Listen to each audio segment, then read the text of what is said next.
For me, it's like I haven't had a choice. It's my experiences have made it that for me, it's important to always center the margins.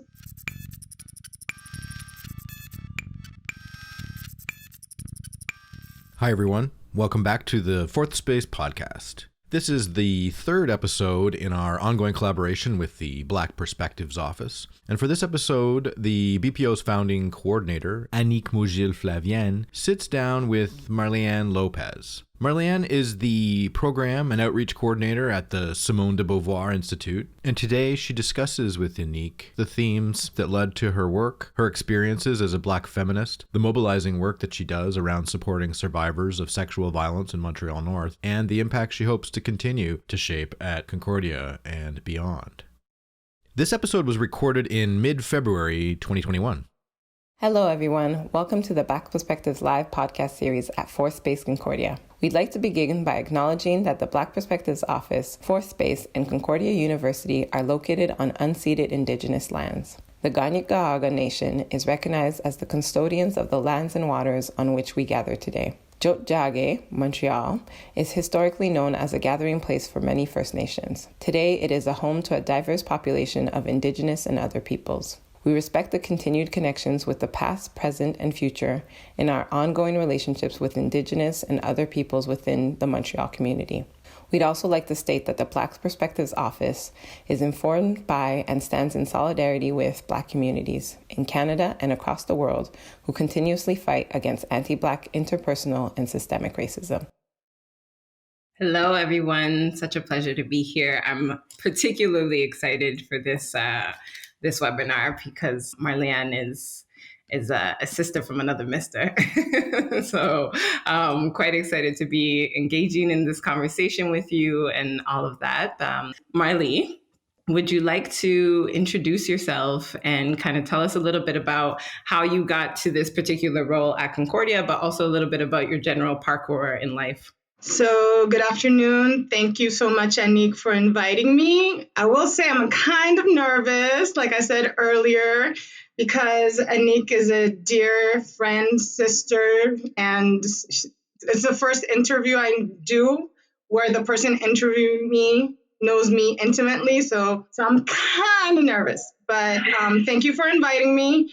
And so to answer your question, I come from the community sector. I worked several years within the movement to end sexual violence for the Coalition of Rape Crisis Center here in Quebec. So I was in charge of coordinating the intersectionality and diversity division. I worked with women's groups and community organizations, organizing around prevention against sexual violence and issues concerning sexual violence, but that touch minority groups like Indigenous women, racialized women, LGBTQ communities, etc. So I come from community, and I started working at the Simone de Beauvoir Institute roughly 2 years ago, next April, in charge of coordinating the new interdisciplinary studies and sexuality program. And I also had the mandate of coordinating events and also doing community outreach. So it's a new program, and we're building it in coordination with Natalie Curry-Toe, who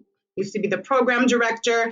And part of, what we want to do is develop meaningful relationships with community orgs and value and highlight and showcase community-based knowledge, because it's really important. You want me to explain a little bit more about my life? So I was born in Puerto Rico. My father is a Black Cuban immigrant, and my mom's Puerto Rican, and we moved when I was 5 years old to the States. So I was raised in the Deep South, New Orleans, Florida, where I did my elementary school, part of middle school. And then when I was like about 13, my mom decided that it was time to leave the States, and we relocated again in Puerto Rico. So I did my high school undergraduate at the University of Puerto Rico, and I think that really shaped me because, two things shaped me. The fact that I was raised part of my life in the Deep South, I think that gave me a specific consciousness in terms of race politics, in terms of politics around migration. And before moving to the States, I think it was when I moved to the States that I realized I was Black, because in Puerto Rico, I think discussions around race, they're starting now, but everybody just likes to say we're all Puerto Rican and try to not elaborate on racial dynamics within the island. So I remember moving to the States, I was confronted to the fact that, yeah, I was Latino, but I was Black. And I was, before being Latino, I was Black. So I think that gave me a certain consciousness. I was also aware about decolonial politics because Puerto Rico was a colony. So moving to the States and the treatment that Puerto Ricans had at that time and continue to have in the States, and the fact that most Americans don't even know that Puerto Rico is a colony. I would get asked my green card. They didn't know that, we're American citizens. And so that gave me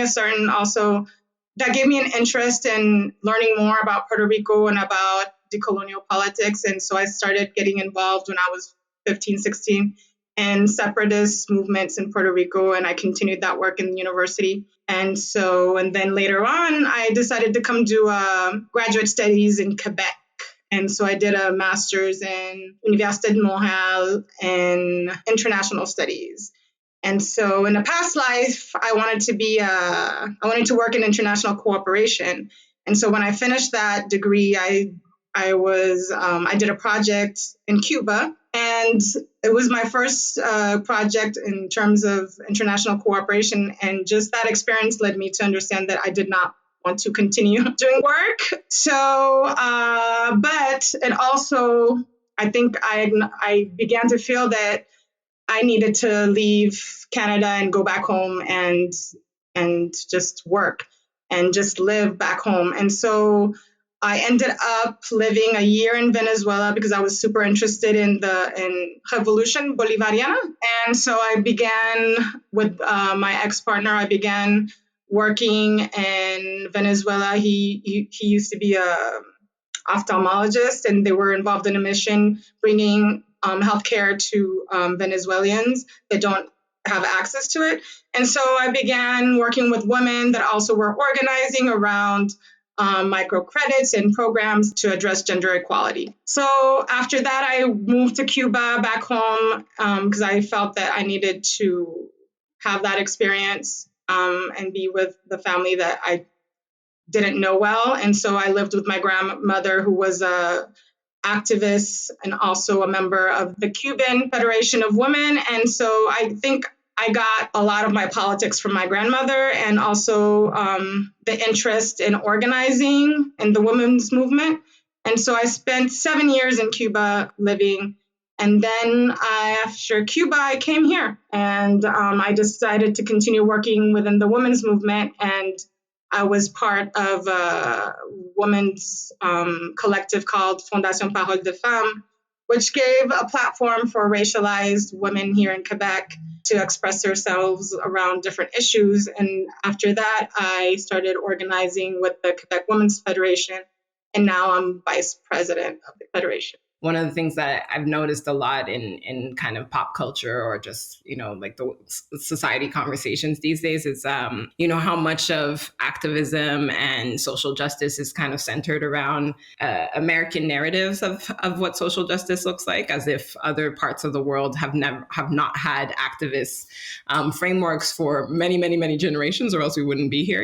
Like myself coming from, a Haitian context where both of my parents were activists, and my father was like a political exile and all that. I think that often we think we're reinventing the wheel, and we undervalue so many knowledges that come from many, many different parts of the world, and our grandmothers and our like all of the people who have contributed to why we're able to think the way that we think, and rooting it in that. I also wanted to think about, I know that you identify as a Black feminist, and I wanted to know if you could expand a little bit more on that, and what does Black feminism mean to you, and why do you say that when you present yourself? So you said something really important around how our experience shape our work. And I think it's important to say that, I identify as a Black feminist. And also, I've never taken a course on feminism or a women's studies course, which is it's kind of interesting because a lot of the people that I've met or worked with that work, within the women's movement come from these types of academic backgrounds where they have studied women's studies or feminisms, and I have never taken one course. And, I always like to say that my feminism comes from my experiences. Black feminist scholars have shaped my work in terms of giving me the vocabulary to articulate and describe my experiences and other experiences that Black women have. I guess I would say, yeah, that my work is informed by a history of Black queer women organizing in social movements that center Black queer folks. And I think it's important to say also that I don't talk about Black feminism as being one.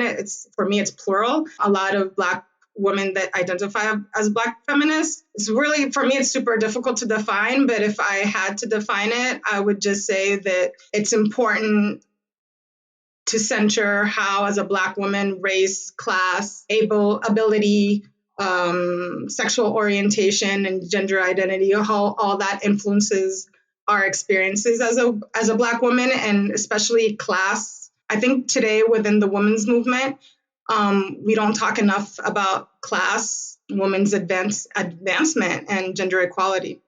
In all of your work, I know that you speak a lot about intersections, whether that be, anti-Black racism, gender-based violence, police violence, class. I'm really inspired by that, and I feel that it's so necessary for us to think about those intersections, particularly in this pandemic, which has been an interesting moment for a lot of these intersections to really, I guess, unfortunately, be highlighted in ways that were invisibilized before.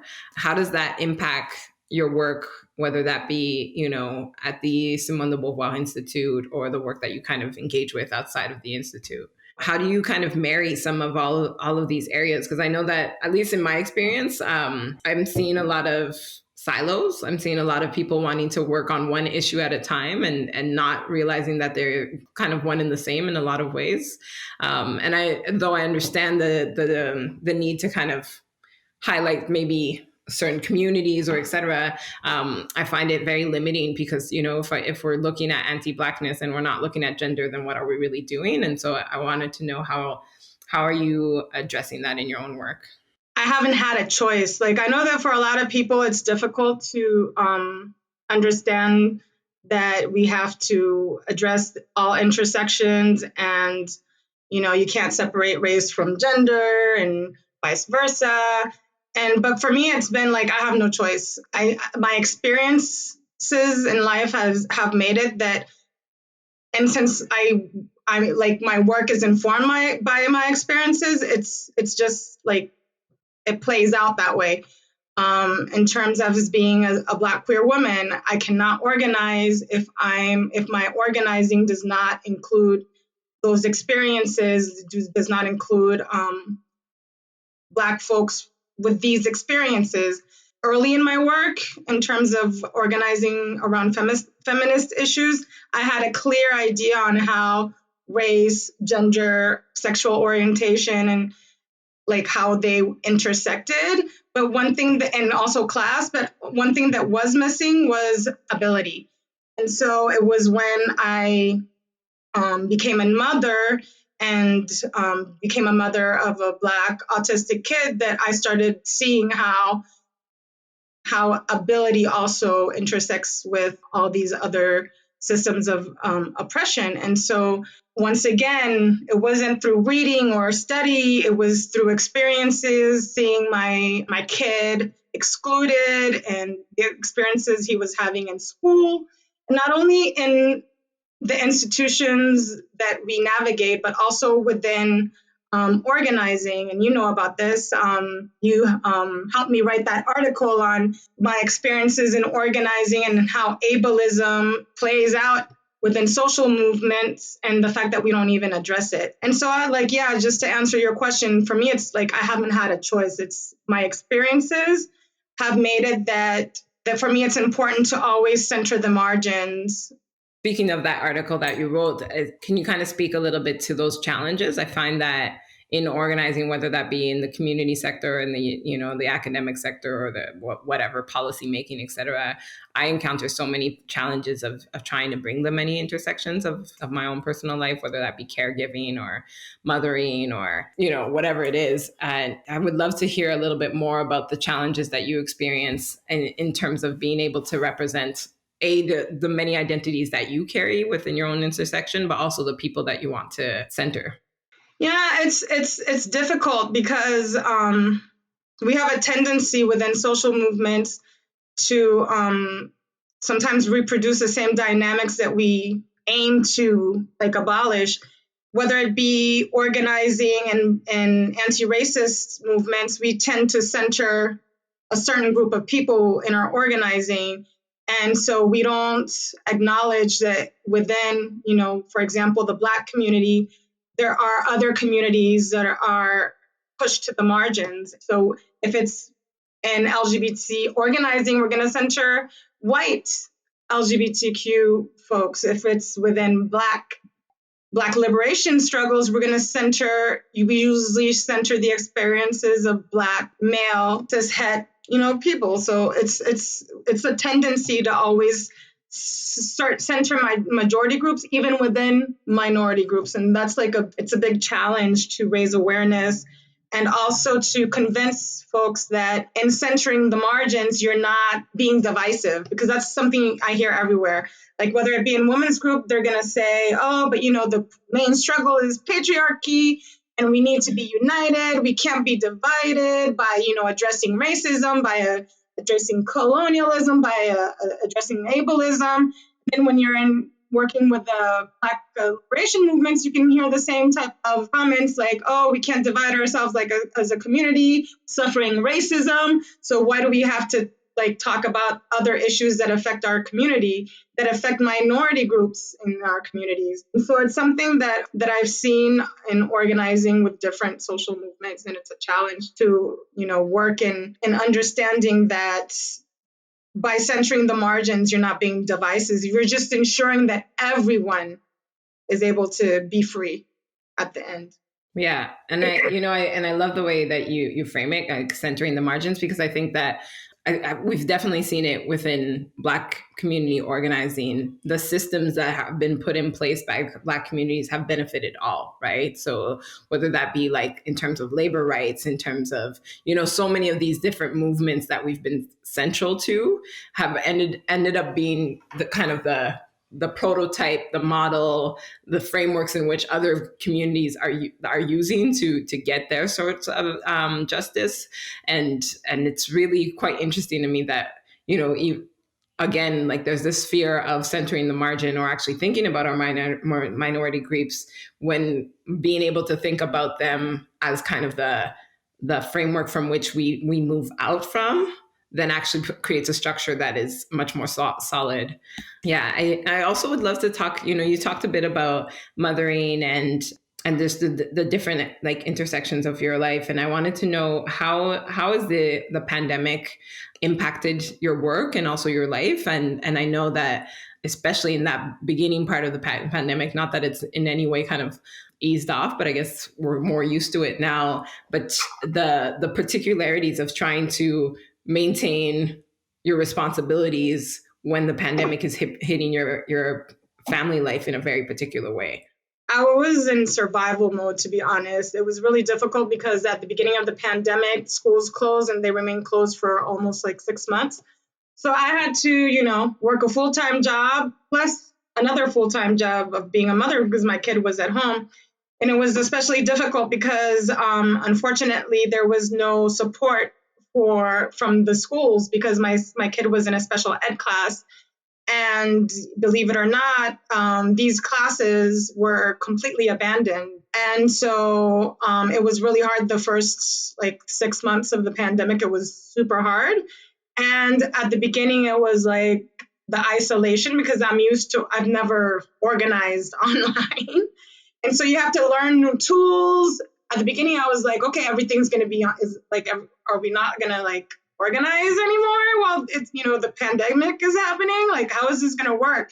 And then, everybody started looking for alternative ways of organizing, and George Floyd happened. And so the summertime was a very busy time in terms of organizing after George Floyd's death, also organizing in the context of sexual violence, because there was a series of denunciations.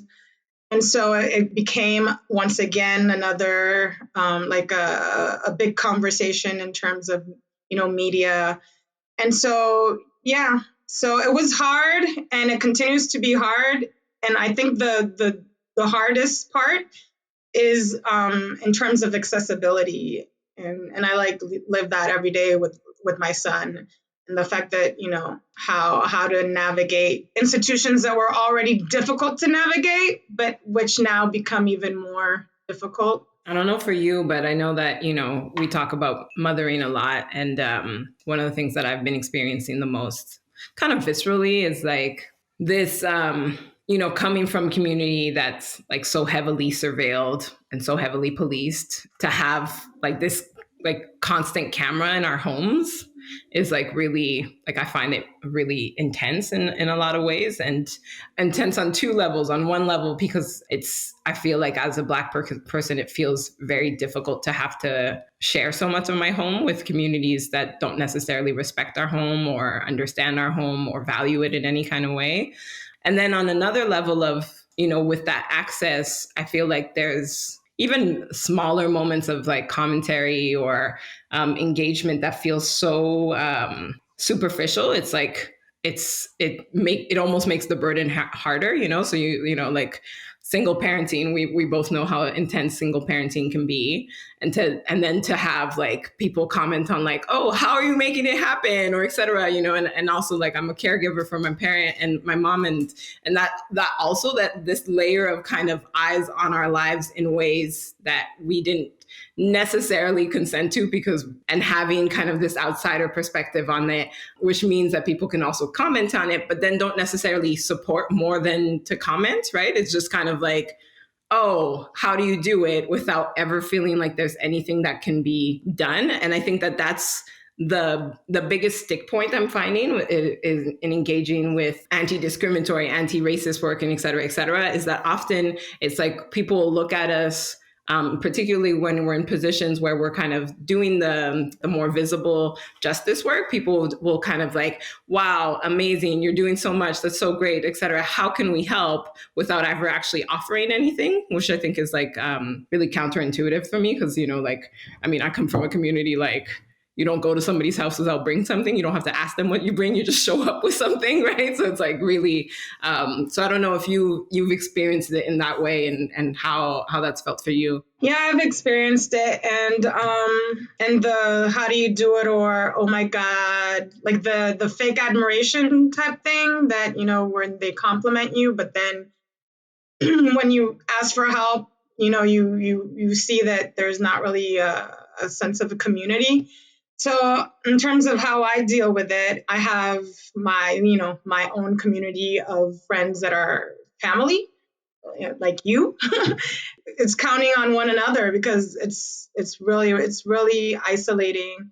As an organizer, I could say I believe that organizers are sometimes some of the loneliest people out there, because I don't know, I think that a lot of times we're just seen as organizers, and our humanity sometimes is like not even considered, or besides being an organizer, you're a mother, so yeah, it's complicated.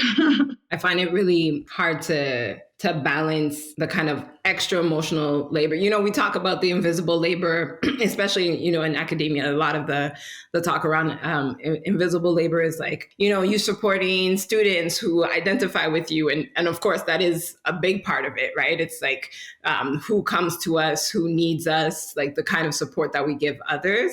But I think another aspect that I'm finding quite difficult at this moment is the emotional labor of just seeing how much your life doesn't equate to other people's lives, and having not only do they have a glimpse in yours, but you get to have a glimpse in theirs, and seeing their support networks happening like in real time. And it's really like, I find it kind of jarring, like to be like, oh, wow, I can just like literally see it happening right now and know that that's like the weight that you have to carry, and that there won't necessarily be some sort of relief to that on a day-to-day basis. If we were to talk about a compounding effects of the pandemic, one of them is like really isolation. And I see a lot of people talk about isolation. I don't know if people acknowledge that a lot of communities have been living in isolation even before the pandemic. For example, if I talk about parents who have kids with disabilities, like if I talk about schools here in Quebec that have classes, special ed classes, a lot of times, like in my experiences, these classes, I've never seen a white Quebecois kid in a special ed class in a public school.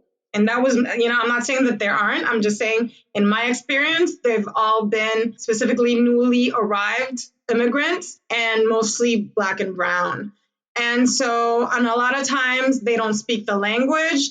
And so I remember meeting parents, Latin American parents that don't speak French, and trying to help out to see if they can communicate with the teachers. And there's a lot of South Asian parents that don't speak French. And like just witnessing the isolation that these parents navigate in terms of not having the tools to advocate for their kids who are, facing so many barriers, and it's really hard. And, I've been watching this since I arrived. I came back in 2015 with a kid, and I've seen how, like the isolation. And there's so many other communities that have been living in precarious conditions and in isolation. And now with the pandemic, it's even worse. But now everybody's talking about like the isolating factor. And it's like, well, this has been happening this was happening even before the pandemic for so many communities, and we failed to acknowledge it. The discourse right now is just like, oh, it's our right to be able to participate. Our right has been taken away. And I'm like, well, that's so interesting. Oh, so interesting that now we're realizing that participating and being able to have access to full access to participate in society is such a crucial need for all, I think that that's kind of my understanding of ways in which Black women have been able to survive from generation to generation, is that we take our experiences and find ways to re-energize them and use them for the good of our like communities, and so helping our communities and supporting our communities. And I really loved what you touched on in terms of how organizers can be so dehumanized in a lot of ways, and dehumanized, I think, on both ends, right? Because I think that when we end up taking an organizer role, we get a bit put on a pedestal by the communities that we're helping. And then we're also kind of seen as like, I don't know, maybe untouchable by from allying communities. And that's like really difficult. But in a lot of ways, I also find that it's the only way for me to move forward, is to kind of find a way to use that energy and to bring it into my work. And I was wondering if what aspects of your current experiences are showing up in your work at Concordia. I coordinate the sexuality studies program, but like I said, I'm also in charge of doing community outreach. And I think the fact that I've organized with different communities and that I come from the community sector, that informs a lot of my work and the way I do my work. Coming from community sector, I know that a lot of times the relationships that academia has with the community sector are highly extractive. When I was hired at Concordia, at the Institute, I knew that I did not want to replicate or reproduce those types of relationships because I was like on the other side, And so for me, it's important to take time and build relationships and see which ways we could collaborate, always taking into account the power dynamics that exist, between community and academia, and the ways that traditionally and historically academia has extracted and co-opted a lot of knowledge that comes from community and lived experiences of different communities. So for me, that's like super important, and that's what informs the community outreach part of my work. In terms of community outreach, yeah, it's the main project right now. So, like I said, I used to work for the Quebec Coalition of Rape Crisis Centers. And when I worked there, I would receive a lot of calls from Montreal North, specifically from the CLSC, from social workers wanting to refer patients to rape crisis centers that had lived experience of sexual violence. And when I would tell them that, for example, for patients coming from, women coming from Montreal North, that the closest rape crisis center that was, that didn't have a waiting list was in Hochelaga, Maisonneuve, it was like, what? My patient can't go to Hochelaga, Maisonneuve. It's too far away. Transportation barriers. For those who haven't been to Montreal North, unfortunately, local government STM has never invested in the transportation infrastructure in Montreal North. It's an isolated community. That told me that, there needed to be work done. So I started doing outreach, contacting community partners in Montreal North to see if there was any possibility of working to demand that there be a sexual assault resource center in Montreal North. It was very difficult because there's a lot of politics around this, believe it or not. And also the fact that a lot of rape crisis centers are working in austerity measures. There's a competition on, if money comes in, where it's going to go. And unfortunately, Black and racialized communities are not a priority. So I started organizing with Narges Mustafa from Hoodstock and Gabrielle Garbo, Racine. We started organizing to see if meeting with community orgs, meeting with rape crisis centers to see if we could push the government to invest in a resource center in Montreal North. And so we came to a lot of dead ends. The mainstream organizations that address sexual violence were not interested in helping us. They did not want to share their tools either. After a brief pause where I left my mandate and my position at the Quebec Coalition of Rape Crisis Centers, I then went to work at Concordia. And during the summer, with another wave of survivors of sexual violence sharing their experience, we also participated in a lot of media talking about the fact that in Montreal North, survivors are still waiting for resources. And so we had meetings with local authority and officials, and we decided to continue working on this project. And that's when the Office of Community Engagement at Concordia, Andrea, contacted me to see if I would be interested in working on a project, a collaboration between a community org in Montreal North and the Office of Community Engagement. And so I reached out to Narges Mustafa at Hoodstock, and we started working again, and it's going very well. There's a group of organizers from Hoodstock led by Narges. There's a research agent that's working. We're finishing an action plan, which we're going to present to local government, provincial government, to ask for permanent funding. And we've already been approached by potential funders, private funders for the project. So it's very promising, and we're very, very, very happy and excited about it. Yeah, I think it's such necessary work, and I really appreciate you kind of sharing that timeline, because I think that there's this misunderstanding often that when certain things are not in place, that there was no will to make it happen, or that et cetera, and without acknowledgement of the many barriers, challenges, hardships that kind of lead to these openings and moments that happened. And I'm really glad to kind of learn more about that process. I'd love to know if there's any particular kind of frameworks that you're putting in place, considering that, in Montreal North, we're talking about a very racialized community, an isolated community, and that obviously won't look like the way that we would have a resource center for different communities. And so what are some of the considerations that you guys are putting in place? So cultural securization, that's one of the main frameworks that we're putting in place after working many years in the movement to end sexual violence, and working with rape crisis centers, time and time again, year after year, we would see that a lot of communities did not feel safe going to mainstream rape crisis centers because their approach was not safe in terms of considering how racism, how transphobia, how, many other systems of oppression informed their experiences as survivors. And so for me, it was important, considering the population in Montreal North, for it to be a community-led project. That's why, Hoodsock is working with different community orgs in Montreal North. It's a community project.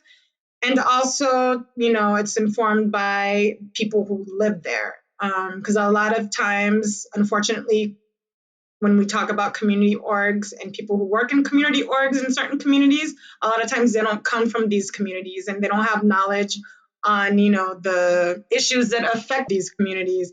And so in Montreal North, unfortunately, a lot of community orgs are very, very white, and which is kind of difficult to understand when you have a population that is highly racialized. And so for us, it was important that that cultural securitization be a major framework, and that we ensure that the services that we do push forward or develop, taking into account the needs of the population of Montreal North, and also the people who work.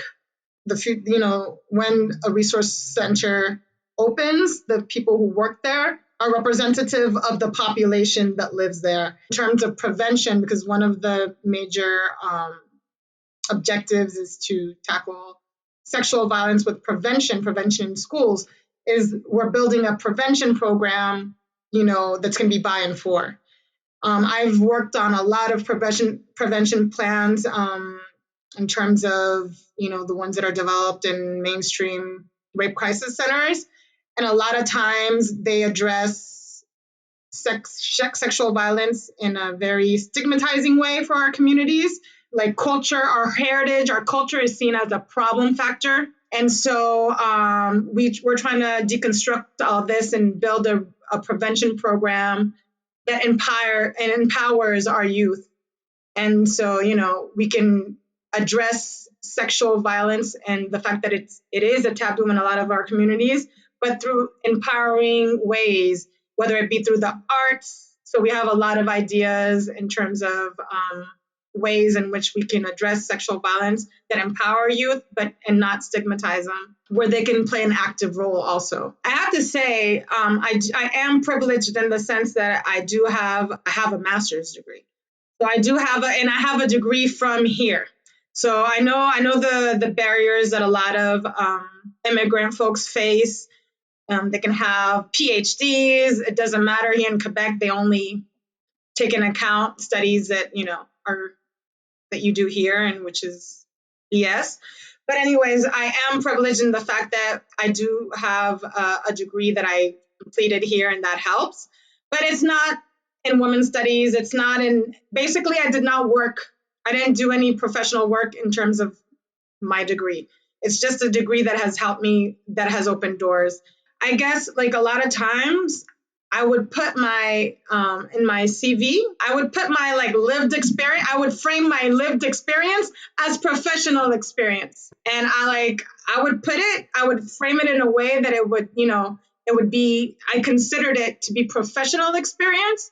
And a lot of times it would be a lot of organizing that I did, and it wasn't necessarily paid. That opened doors to interviews, and then afterwards to my first job here in Canada. The first job that I had here in Quebec, I was given that job because I was very active in community organizing around gender equality and around intersectional feminism. And so I think, the organization that gave me the job, my first job here, was looking, for someone, and they were looking for also their first, Black woman. This women's organization didn't have a history of including Black women in terms of their workforce. Little by little, with a lot of, the work that I do in terms of community organizing, it got respected as credentials. I don't know if I have a specific recommendation on how to do it, but I've always told people, especially like migrant women who are having difficulties entering the workforce, or to like highlight, platform, and give the importance and merits to their experiences, even if they're not what we call professional experiences. But like I said, again, I am privileged in the fact that I do have a degree from a university here. I think that's one thing that I would maybe add to that for that question is also just kind of who you know and how you work that network as well. I know that within academia, there is kind of been a bit of a pushback in terms of changing what we consider, relevant experience, especially with faculty members, and publishing XYZ articles really relevant to the type of work that you want to do. And so there's like pushback on academic sense in that way. But then also I think my personal experiences, whether that be in community or inside of academia, has always been partly because either I was approached by people who knew of some of the work that I was doing, or because I approached people very much in the sense of, walk the talk that you that you talk, in the sense that, that you can't say that you're trying to help racialized communities and people that don't necessarily have the credentials, and et cetera, et cetera. But then when push comes to shove, you're not actually hiring them, you're not actually engaging with them, you're not creating opportunities for them, writing them their letter of recommendation, or whatever it is that the support that people need. And so I think that's really making people accountable of that, especially the organizations and the institutions that are claiming that that's the kind of work that they're trying to move towards is so key. I see that there's another question. Let me see. Oh, the famous question. The question is, any ideas on the N-word? I think if you want to answer it, you're more than welcome to answer it. Also, you are like, if you don't want to, that's totally cool. I think that I have organized several events this week, and this question shows up every single time. And so I think that people are either very interested or trying to instigate something, one or the other. I would just say that academic freedom cannot be built on the oppression of Black students. And I don't see any circumstance that's acceptable considering the history here in Quebec and the present context, where we have a government that refuses to address systemic racism, refuses to even acknowledge the existence of systemic racism, where you have a education system that is completely whitewashed and censored, and the fact that we don't even address how slavery and colonialism has impacted Quebec society and continue to play out today. In that context, no, I don't believe any professor in any academic context should be using the N-word. So for me, it's easier, and I'm